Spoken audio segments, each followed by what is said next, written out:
تماشابینان گرامی، اکسکورسیای ما در آشیانه دوم آثارخانه ملی ادامه می‌یابد و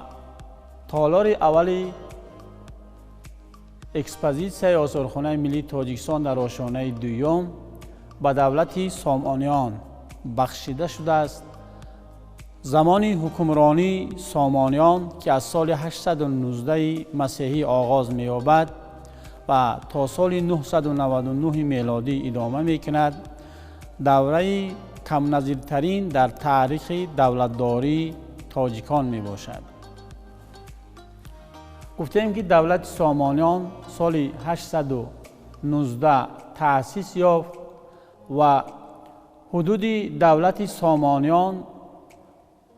امروزه حدودهای قسمی زیادی آسیای میانه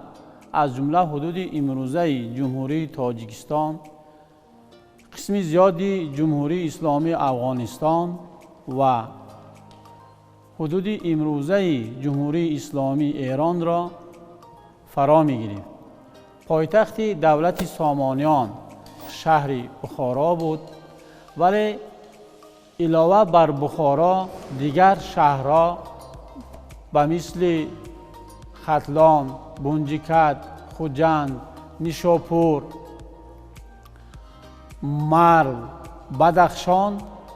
و دیگر شهرهایی بودند که اینها از شهرهای ترقی کرده زمان سامانیان بودند و اساسزار خاندان سامانیان سامان به حساب می رود که سامان یکی از دهگانهای بلخ بود و با حاکمان زمان یک رقابت خیلی خوب داشت و با همین سبب پسر سامان اسد در زمان خود نفوذ بسیار خوبی سیاسی داشت و حاکم یک محل بود و 4 پسر اسد میم بعد حاکمان علاهیده شهرهای خراسان بزرگ می شوند و آخرون نماینده خاندان سامانیان این ابو ابراهیم منتصیر بود که تا سال 1005 مبارزه می‌برد برای استقلالیت دولت سامانیان و ما می‌دانیم که اساسگذاری دولت سامانیان این اسماعیل سامانی بود که تا سال 907 حکمرانی می‌کند و از زمان سامانیان که برای مردم آریاتبار تاجیک و فارس این دولت و دوره حکمرانی سامانیان یک دوره طلایی می باشد و از زمان سامانیان تا امروز میراث گرانبهای تاریخی و فرهنگی باقی مانده است و بزرگترین نمونه هنر شهرداری در جمهوری تاجیکستان از زمان سامانیان این شهر هولبوک می باشد که در عصر 10 هولبوک پایتخت ولایت ختلان بود و در اینجا ما نمونه های هنر گچکاری و گچبوری زمان سامانیان را می بینیم که این نمونه های والای هنر گچکاری که عبارت از کتیبه نگاری، عبارت از نقشه های رستنگی و هندسی از هولبوک کشف شدند.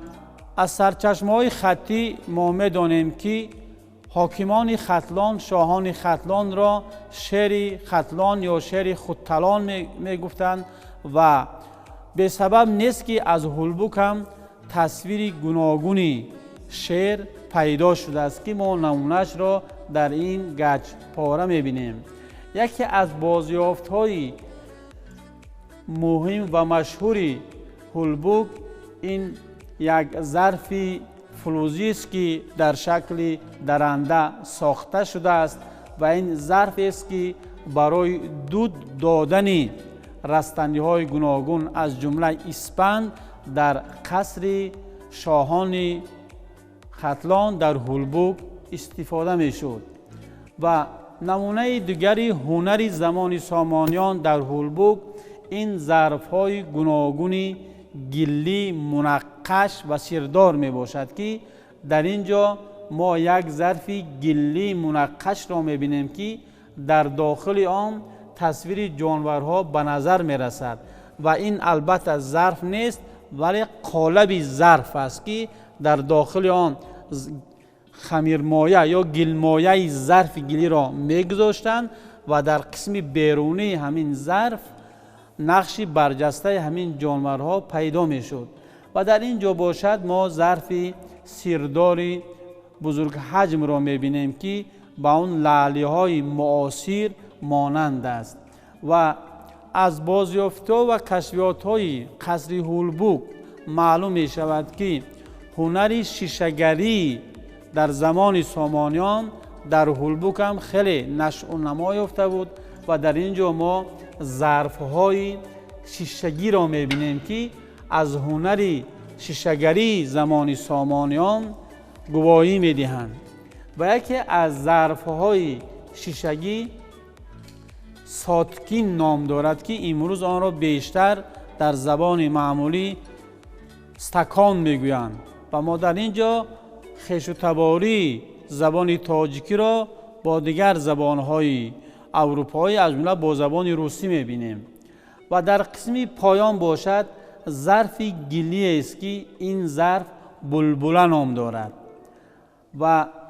در زمان سامانیان بخصوص در هنر کلالگری زمان سامانیان ما یک هنری خیلی زیبا و مشهور را مشاهده می‌کنیم که این هنر را کتیبه نگاری می‌گویند و ما می‌بینیم که در این ظرف‌های گلدار با خط کوفی و زبان عربی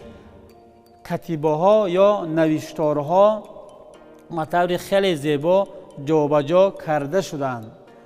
در داخل این طبق سیردار به شکل تکرار در شکل خط کوفی الیومن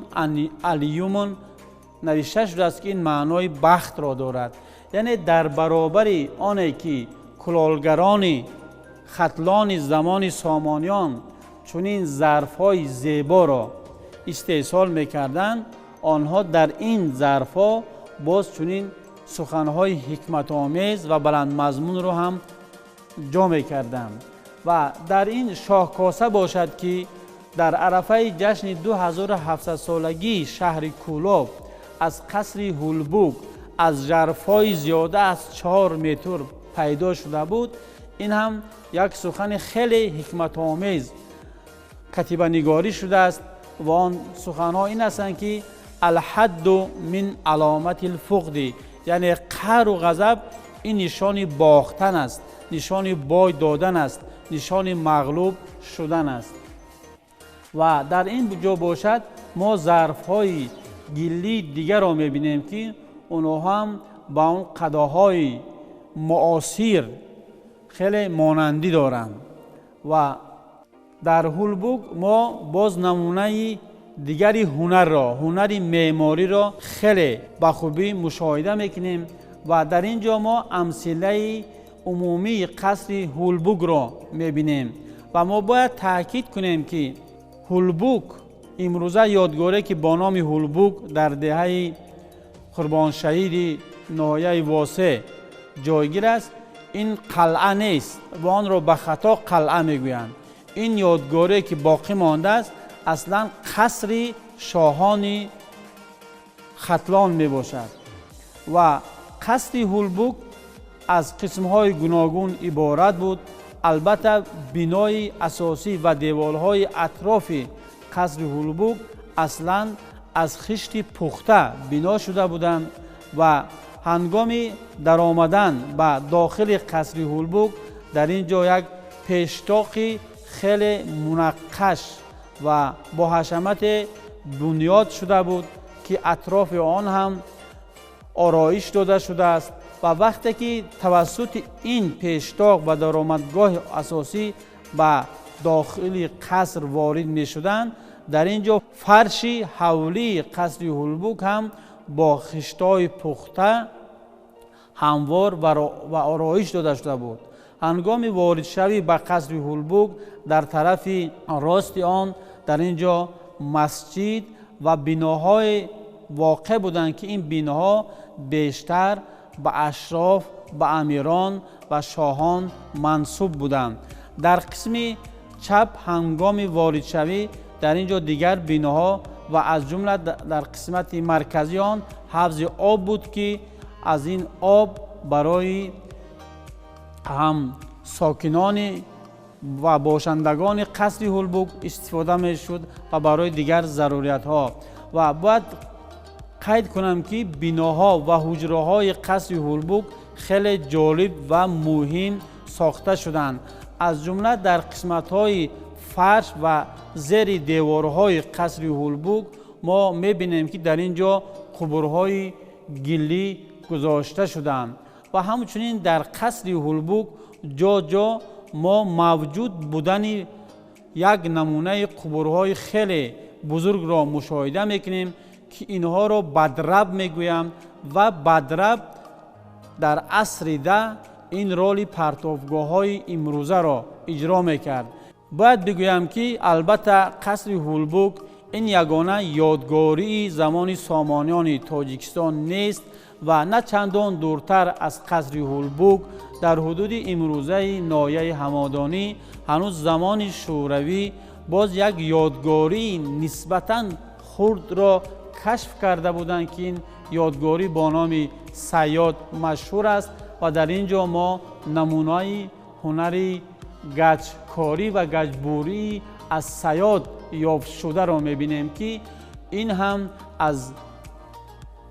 جهت بلندی هنر و اهمیت علمیش از هولبوک کمی ندارد. در اینجا باشد ما سه برگه های خیلی کلان را میبینیم. در قسم سه برگه ها باشد ما یکی از نقش های خیلی قدیمه تمدن آریایی سواستیکا یا چهار کلید را مشاهده میکنیم و این بار دیگر از آن شهادت میدهد که در نقش و نگاری زمان سامانیان اون نقش و نگاری دوران تا اسلامی هم باقی مانده است و به سبب نیست که محض در زمان سامانیان نقش سواستیکا یا چهار کلید بیشتر به نظر می رسد که این پیش از همه از احیای تمدن و هنر کهن بنیاد نیاگان تاجیکان در زمان سامانیان گواهی می دهد. ما می دانیم که دو شهر بزرگترین زمان سامانیان که در قسم ماوراءالنهر حدود آنها وجود داشت این بخارا و سمرقند بودند. در اینجا ما بازیافت‌ها از جمله ما طبق سبز رنگ را می‌بینیم که این از شهر سمرقند یافت شده است یا که در اینجا باشد ما چراغ‌های سبز رنگی سیردار را می‌بینیم که در داخل این چراغ‌ها اول روغن را می‌ریختند و با استفاده از پخته و دیگر متاعا در اینجا آن چکار میکردند؟ چراغ را میافروختند و در اینجا باشد ما بازیافت‌های دیگر ظرف‌های سیردار را میبینیم که از دیگر یادگاری‌ها از سمرقند، بخارا، اسرافشان، خوجند و اصفهان کشف شدند و یکی از نادره‌های هنری کلالگری زمان سامانیان این ظرف سیرداری است که این ظرف سیردار در شکل پرنده ساخته شده است و این آبریز بود که هنگام قبول مهمانان در داخل آن آب می گرفتند و دست مهمانان را با این آب می ریختند.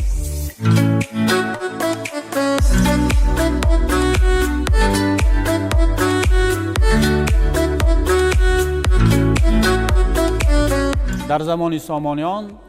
هنری کندکاری بالای چوب هم به اوج اعلای خود رسیده بود و نمونه عالی هنری کندکاری بالای چوب زمان سامانیان همین یادگاری می باشد که این یادگاری با نام محراب اسکادر در عالم مشهور است.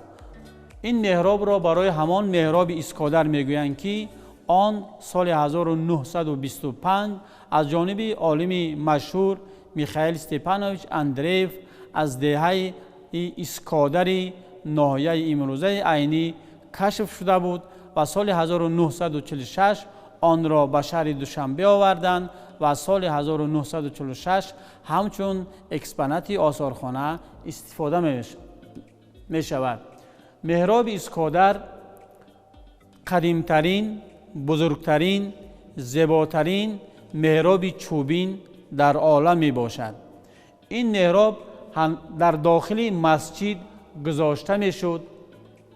و هنگام از یک جا به دیگر جا انتقال دادن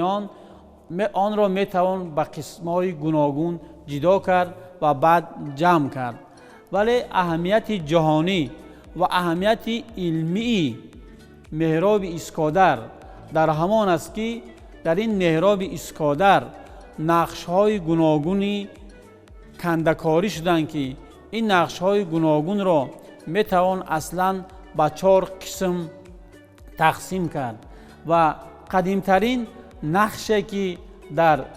این محراب اسکادر کنده‌کاری شده است همان نقش مشهوری 4 کلید یا سواستیکا می باشد که ما در این ستونچه ها، در این قسمت و در این در رمزی هم سواستیکا را همراه 3 برگه می بینیم. در این قسمت هم نقش 4 کلید یا سواستیکا هم تکراراً کنده شده است و قسمت طاق محراب اسکادر که در بالای آن 3 برگه ها کنده کاری شدند. در قسمت برجسته طاق باشد ما نقش مدور را می‌بینیم که در داخل این نقش مدور 3 ماهی کنده کاری شده و در این قسمت داخلی باشد ما باز یکی از نقش‌های خیلی مشهور نعلمانند را می‌بینیم. ولی قسمی از همه مهمی طاق محراب اسکادر قسمت داخلی آن می باشد که در قسمت داخلی آن برگ های انگور کنده‌کاری شدند و ما می دانیم که برگ انگور در یادگاری های دوران تا اسلامی این افاده کننده شراب، افاده کننده سرحاصلی بود و افاده کننده البته این خودی همون تاک و انگور بود. ولی موجود بودن یا کنده‌کاری شدن برگ انگور در محرابی که در مسجد مسلمانان استفاده می شد البته این ادامه یا که همون شکل دیگر گرفتن نقش‌های تا اسلامی می باشد و از همه نقش مهم و مرکزی محراب اسکادر این نقش مدوری است که در داخل آن گرداب کنده‌کاری شده است و در اطراف گرداب باشد باز ما تصویر 6 ماهی را می‌بینیم و موجود بودن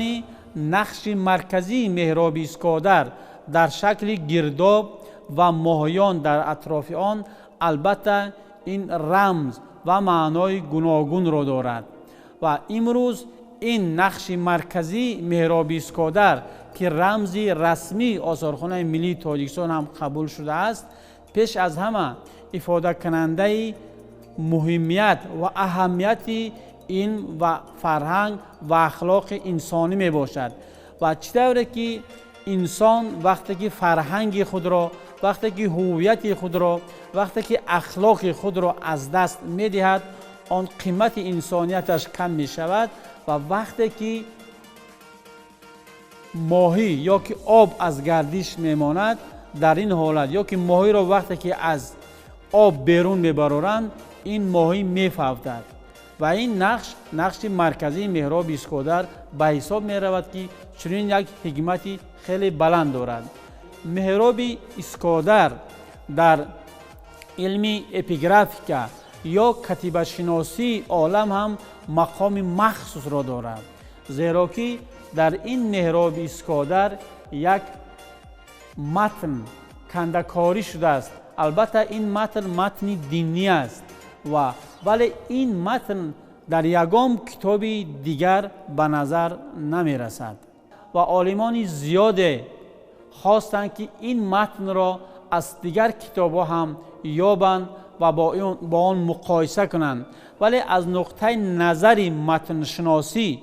امروز در عالم محراب اسکادر یگانه سرچشمه علمی است که در آن چنین متن دینی کنده‌کاری شده است.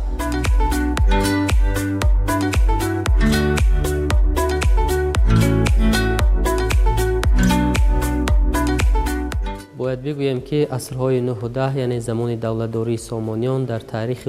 در تاریخ خلق تاجیک همچون دوره طلایی محسوب می‌یابد، زیرا در این دوره انواع گوناگون هنرها رشد و نمو کرده بودند و مانند هنر گچکاری، کلالگری، شیشه‌گری و مخصوصاً هنر معماری نیز در این دوره موقع مخصوص داشت و ما نمونه عالی هنر معماری تاجیکان را در این دوره می‌توانیم در مقبره سامانیان ببینیم که در اینجا ما نمونه مقبره سامانیان را می‌بینیم که شکل اصلی آن امروزه در مرکز شهر بخارا جایگیر است و باید گفت که بخارا در عصرهای 9 و 10 زمان دولتداری سامانیان پایتخت دولت سامانیان محسوب می‌یافت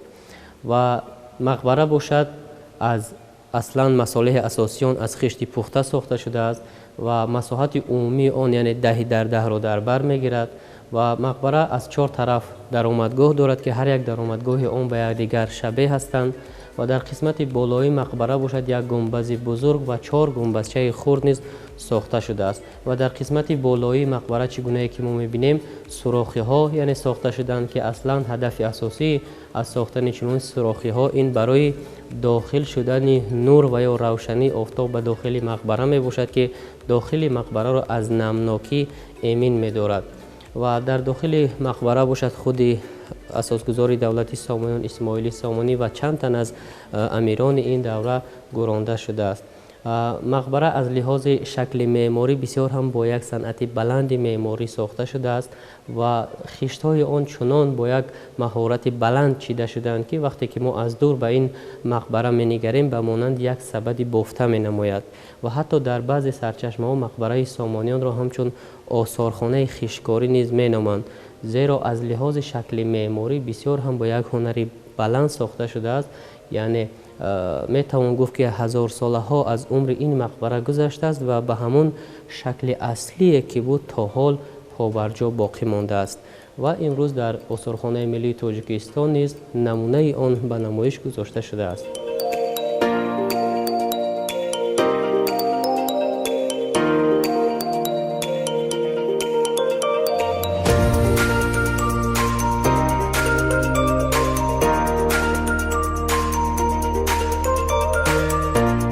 در اینجا باشد ما خم بزرگ رو می‌بینیم که اصلا از حدود امروزه تاجیکستان در از خم‌های خیلی هم بزرگ بازیافت گردیدند و مخصوصا این خم از دیگر خم‌ها با یک خصوصیت خود فرق می‌کند، زیرا این خم یگانه خمی باشد که در قسمت بالای آن نوشتجاتی را می‌بینیم که کلمه خلف نوشته شده است و کلمه خلف این کلمه عربی بوده در سرچشمه‌های تاریخی مخصوصا در فرهنگنامه‌ها به معنای محفوظگاه و یا ذخیره‌گاه استفاده شده است. یعنی از مضمون این کتیبه و یا نوشتجات برمی آید که اصلا چنین خم‌ها برای نگاه داشتن هر گونه خوراکواری‌ها و یا دیگر اشیاءها استفاده می‌شدند و این خم منسوب به عصرهای 9 و 10 یعنی به زمان دولتداری سامانیان منسوب می‌باشد.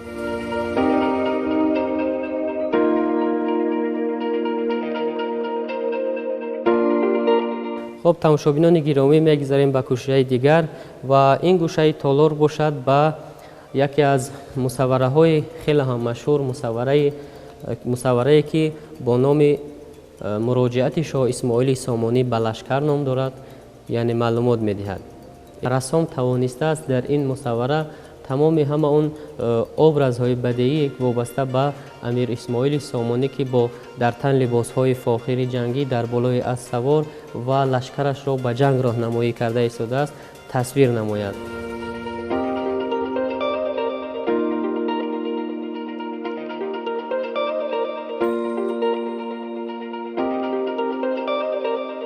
خب چگونه گفتیم در عصرهای 9 و 10 در برابر هنر گچکاری و معماری و دیگر انواع هنرها اینچنین هنر میسگری و یا مصنوعات فلزی نیز رشد و نمو کرده بود که این گوشه تالار باشد به مصنوعات فلزی در این دوره بخشیده شده است و در اینجا باشد ما ظرف‌های میسی و برنجی را می‌بینیم که از لحاظ شکل و ساخت خیلی هم جالب ساخته شدند. در قسمت بالا باشد ما ظرف‌های را می‌بینیم که ظرف‌های منقش و همچنین تصویرهای گوناگون هندسی و معماری و اپیگرافی دارند و در قسمت پایان باشد ما کوزه‌های برنجی، زرمان‌های برنجی، شاهکاسه برنجی را می‌بینیم که اینها هم از هنر بلندی یعنی میسگران این دوره گواهی می‌دهد که بسیار هم با یک هنر بلند ساخته شدند. و در اینجا باشد ما زرمان برنجی را می‌بینیم که منسوب به این دوره میباشد و همچنین در اینجا باشد دیگ برنجی را می‌بینیم که منسوب به عصر 9 و 10 بوده، از اوزون بازیافت شده است. خب در اینجا باشد باز نمونه های دیگری یعنی مصنوعات فلزی رو می‌بینیم، از جمله سرمدان برنجی رو می‌بینیم که خیلی هم جالب ساخته شده است و سرمدان دیگر به شکل ماهی ساخته شده است که البته این هم گواه از اون است که هنرمندان این دوره خیلی هم چیره دست بودند.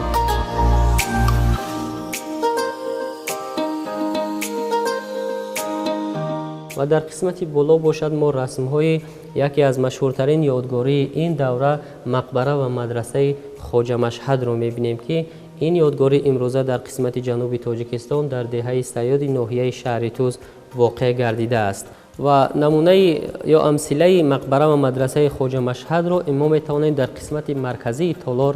ببینیم. خب در اینجا باشد نمونه خودی مقبره و مدرسه خواجه مشهد به نمایش گذاشته شده است. البته باید گفت که مقبره یا مدرسه منسوب به عصرهای 9 و 11 می باشد و مصالح اساسی این یادگاری از خشت پاخسه ساخته شده است و در این طبق معلومات باستانشناسان خود خواجه مشهد و 54 تن از یاران آن دفن شده است و باید گفت که مقبره و مدرسه خواجه مشهد یگانه مدرسه باشد که در آن ناصر خسرو قبادیانی تحصیل نموده است و تا حال این یادگاری یگانه یادگاری است که تا حال با همون شکل باقی مانده خود تا حال باقی مانده است. و باید یادآور شد که در عصر نهاده یعنی زمان دولت‌داری سامانیان البته علم و فرهنگ نیز خیلی رشد و نمو کرده بودند. در این مصوره ها باشد ما شخصیت های بزرگ را می‌بینیم که توانستند در عصرهای 9 و 10 تاریخ و فرهنگ و علم خلق تاجیک را معرفی کنند. در این مصوره باشد ما اساسگزار ادبیات کلاسیکی فارس و تاجیک استاد ابو عبدالله رودکی را می‌بینیم که رودکی اصلا در زمان دولت‌داری سامانیان تمام یعنی اشعار خود را ایجاد نموده است و در این مصوره باشد ما ابوالقاسم فردوسی را می‌بینیم که البته با شاه اثر خود یعنی شاهنامه مشهور جهان گشته است و ابوالقاسم فردوسی نیز در دوران سامانیان به سر برده است و مشهورترین اثر او یعنی شاهنامه است که از 60,000 بیت عبارت می باشد. و در مصوره دیگر باشد ما شیخ الرئیس ابو علی ابن سینا را می‌بینیم که سینا نیز در این دوران زندگی کرده است و در شهر افشنه بخارا تولد شده است. سینا نیز در همچون فیلسوف، همچون منجم، همچون طبیب معروف و مشهور است.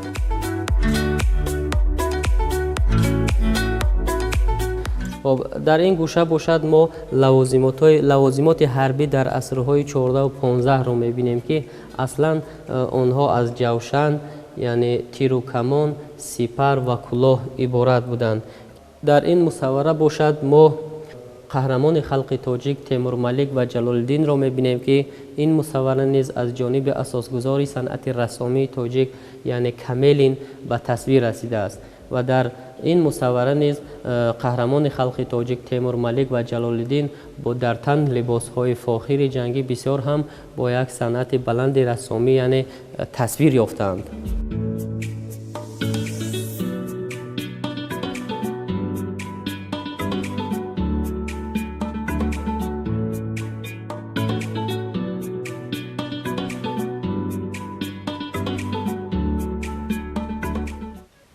و این گوشه باشد به هنر کاشیگری بخشیده شده است و باید گفت که هنر کاشیگری نیز یکی از هنرهای معمول و قدیمه خلق تاجیک می باشد و در اینجا باشد ما نمونه های کاشی ها رو می بینیم که منسوب به عصرهای 15 بوده از حدود امروزه تاجیکستان، مخصوصا از شهر خوجند و از موضع شهر دوشنبه و مقبره شیخ مصلح الدین بازیافت گردیدند. اصلا این گونه کاشی ها برای آرایش و یا زیب و زینت دادن خانه و دهلیزها در اون دوره استفاده می شدند.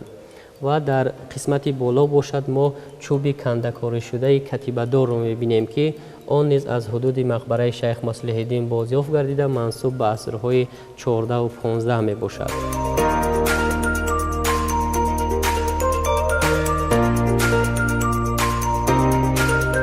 تماشابینان گرامی، تالار نوبتی باشد به هنر خطاطی و یا هنر خوشنویسی بخشیده شده است و باید گفت که خوشنویسی یکی از هنرهای قدیمه خلق تاجیک می باشد و مواد اساسی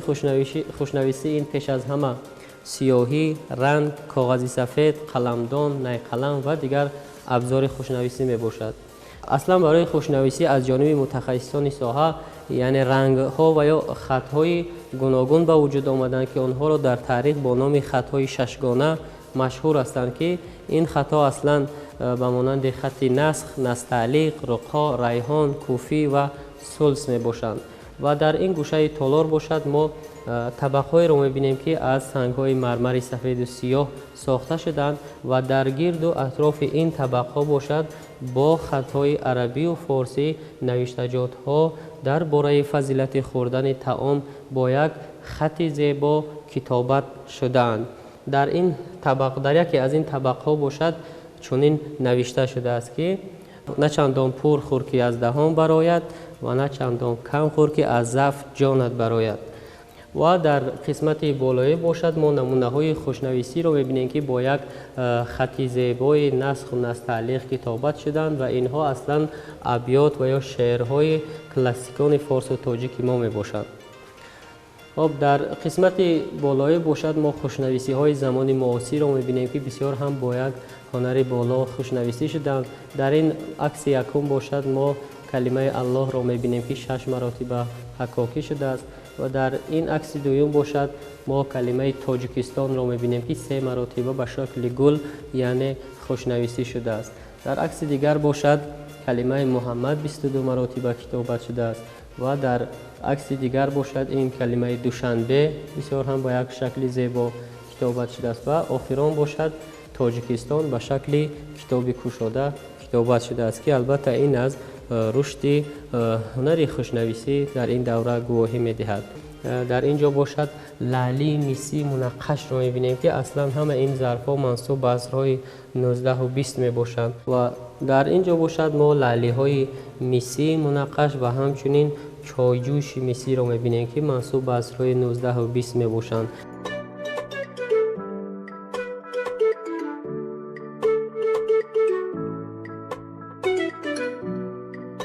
و همچنین در این گوشه باشد ما لعلی میسی منقش، شمدان میسی و چلیم‌های میسی رو می‌بینیم که منسوب به عصرهای 19 و اول عصر 20 می‌باشند.